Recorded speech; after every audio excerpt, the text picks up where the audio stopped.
उठाना, ढोलकिया ढोल बजाना, कांवरिया कांवर उठाना, ढोलकिया ढोल बजाना, चारों दिशा में जाना और बोलबम के नारा लगाना, चारों दिशा में जाना और बोलबम के नारा लगाना।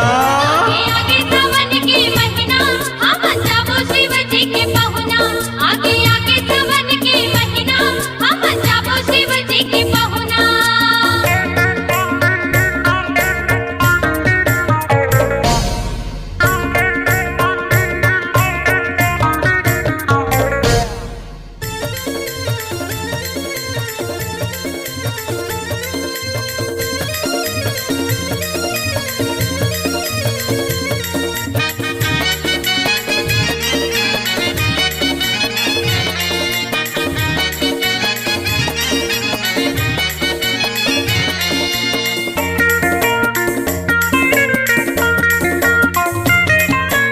चलो संगी हमन जाबो, गंगा माँ जाके नहाबो, चलो संगी हमन जाबो, गंगा माँ जाके नहाबो।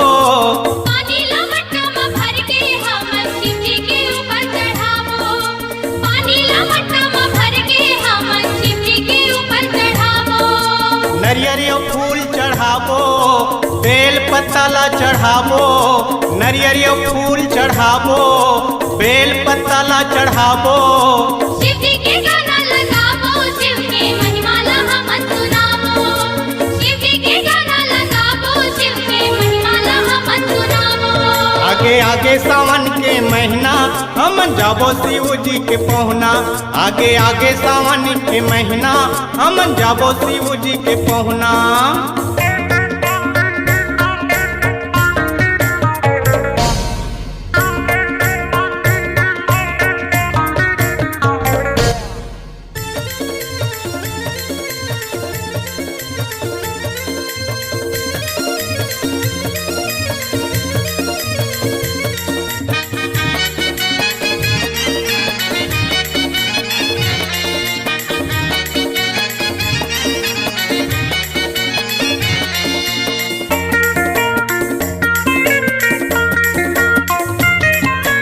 शिव भोला अंतर्यामी, तीन लोक के स्वामी, शिव भोला अंतर्यामी, तीन लोक के स्वामी। बाबा हठटी माए हवे जगह जगह मां विराजे, बाबा हठटी माए हवे जगह जगह मां विराजे। शिव भोला बन के विराजे, जेकर महिमा दुनिया में छागे, शिव भोला बन के विराजे, जेकर महिमा दुनिया में छागे।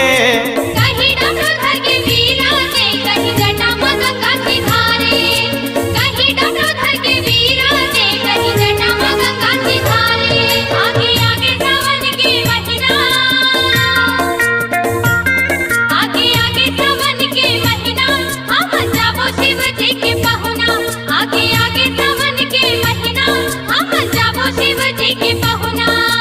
कांवरिया कांवर उठाना, ढोलकिया ढोल बजाना, कांवरिया कांवर उठाना, ढोलकिया ढोल बजाना, चारों दिशा में जाना और बोलबम के नारा लगाना, चारों दिशा में जाना और बोलबम के नारा लगाना।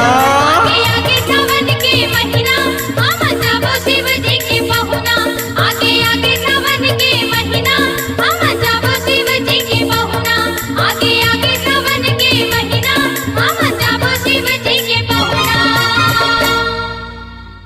नमस्कार दोस्तों, नए नए छत्तीसगढ़ी गाने सुनने और देखने के लिए हमारी वीणा म्यूजिक को सब्सक्राइब करें और बेल आइकॉन के बटन को क्लिक करें।